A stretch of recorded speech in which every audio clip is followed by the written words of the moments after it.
Assalamualaikum warahmatullahi wabarakatuh.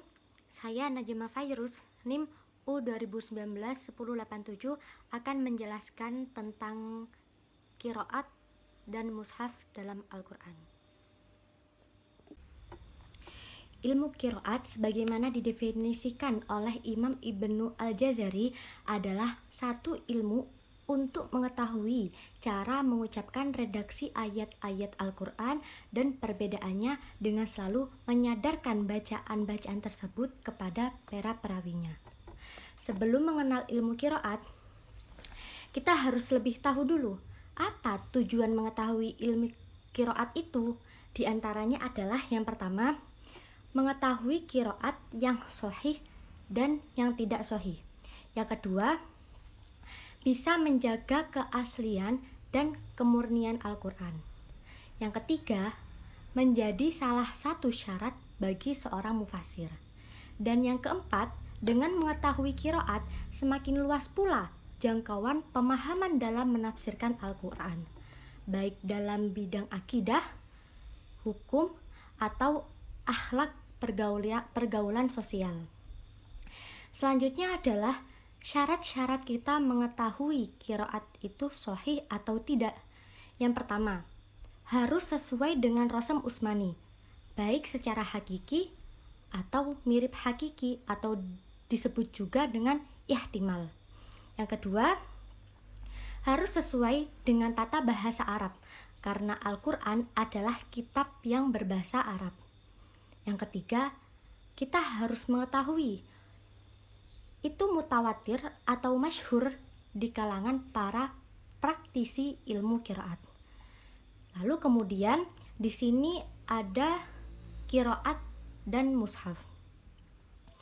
Qiraat adalah bacaan terhadap ayat-ayat suci Al-Quran, sementara mushaf adalah tulisan yang mewadahi bacaan-bacaan tersebut. Bisa dikatakan bahwa qiraat adalah bahasa lisan, sementara mushaf adalah bahasa tulisan. Kitab-kitab suci terdahulu seperti Suhuf Ibrahim, kitab Zaburnya Nabi Daud, kitab Tauratnya Nabi Musa, dan kitab Injilnya Nabi Isa itu juga ditulis dalam lembaran-lembaran suhuf.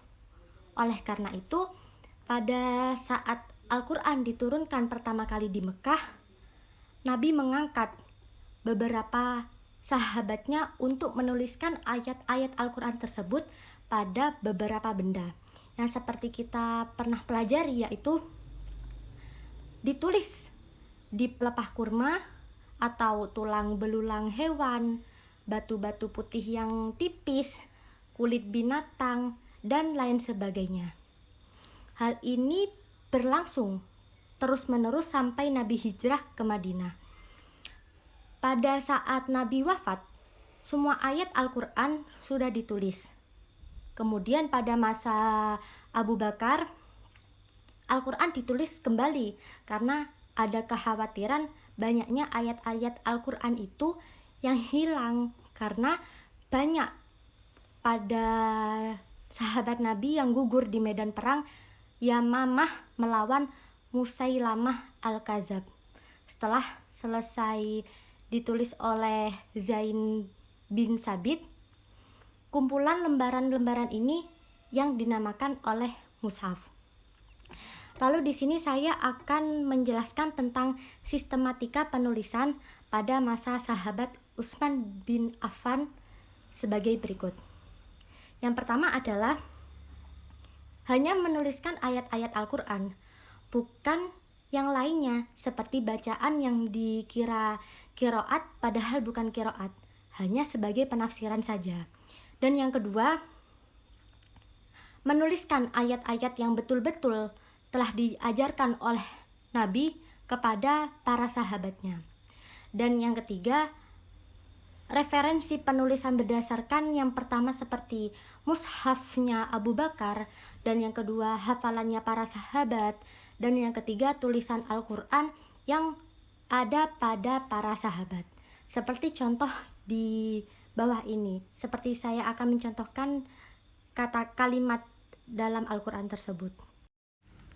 Di sini ada contoh dari kalimat Maliki Yaumiddin. Di sini ada dua cara pembacaannya. Yang pertama Maliki Yaumiddin dan yang kedua Maliki Yaumiddin. Lalu yang kedua di sini ada kalimat wa ma yakhda'una. Di sini cara bacanya wa ma yakhda'una. Yang kedua wa ma yakhda'u. Lalu di sini ada perbedaan penulisan mushaf antara ahli Madinah, Kufah dan Basrah. Di sini ada surat Al-Baqarah ayat 132, kalimatnya wawasso biha, sedangkan Madinah dibaca wa auso, sedangkan Kufah wawasso biha dan Basrah wawasso biha. Di sini lalu yang kedua ada Ali Imran. Kalimatnya sari'u ila maghfiratim mir rabbikum.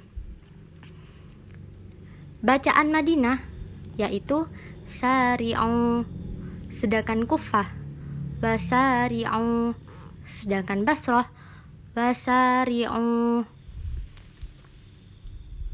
Mungkin sekian dari saya. Mohon maaf apabila ada kekurangan dan kurang jelas dari penjelasan saya. Mohon dimaklumi. Kurang lebihnya, wassalamualaikum warahmatullahi wabarakatuh.